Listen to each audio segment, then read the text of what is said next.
Ce n'est pas garanti que la Commission européenne accepte le remplacement par des centrales au gaz, puisque, comme vous venez de le rappeler, monsieur, les objectifs sont montés de 35 à 55% de réduction de nos émissions de gaz à effet de serre en 2030, ce qui est une vraie révolution, hein, entre nous soit dit.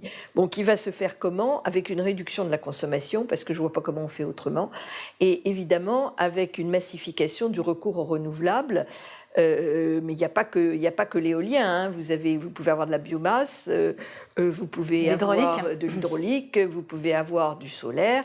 Il y a quand même d'autres solutions, heureusement, que tout éolien. Alors justement, Corinne Lepage, on a parlé de la situation et ce qu'on appelle en mauvais français le mix énergétique belge. On va regarder comment est produite, on va dire, l'électricité, hein, cette fois. En France métropolitaine, ce sont des chiffres qui datent de 2019 et on voit que la part de nucléaire en France, elle est de plus de 70%. Elle n'est plus. Hein, elle a baissé, on est à 67% maintenant. Voilà. Le gaz, le fioul, le charbon, là, vous êtes à très 70, on est à 67. Oui, ça a légèrement diminué, puisque là, c'est des chiffres de 2019. On entend toujours les écologistes dire il faut arrêter avec le nucléaire, il faut arrêter avec le nucléaire, mais au fond, quand même, on se demande si finalement, hormis la question des déchets... Mais il n'y a pas que ça, il n'y a pas que la question des déchets. Est-ce que c'est quand même, en tout cas, une énergie qui est moins polluante, en tout cas en termes de carbone? En termes de carbone, mais il n'y a pas que le carbone dans la vie.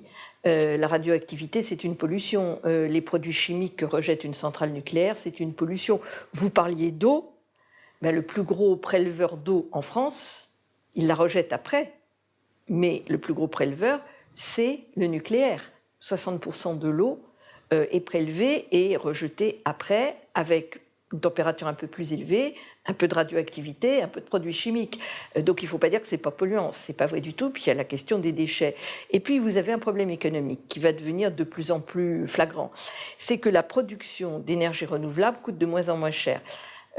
Les prix que vous avez vus là, c'est les prix de vente, ce n'est pas les prix de revient. C'est là où ça devient très intéressant pour les producteurs.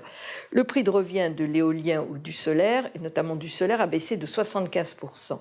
En l'espace de 5 ans, il rebaisse encore. C'est-à-dire que ça devient extrêmement compétitif. Et dans les pays très ensoleillés, vous avez maintenant un coût du solaire qui est inférieur au coût du charbon, pour vous dire que ça coûte vraiment pas cher du tout. Le nucléaire coûte de plus en plus cher parce que la sécurité est de plus en plus exigeante.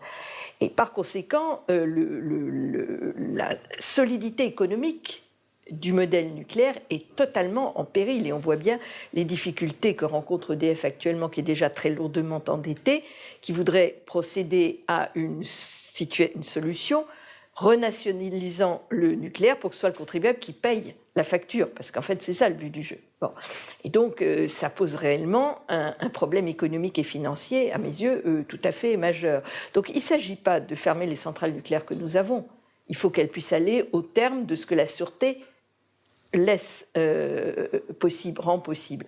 Le vrai sujet, c'est savoir si on repart pour un round de 60 ans ou 70 ans ou pas. Personnellement, j'y suis opposée, parce que je pense qu'économiquement, ce n'est absolument pas possible.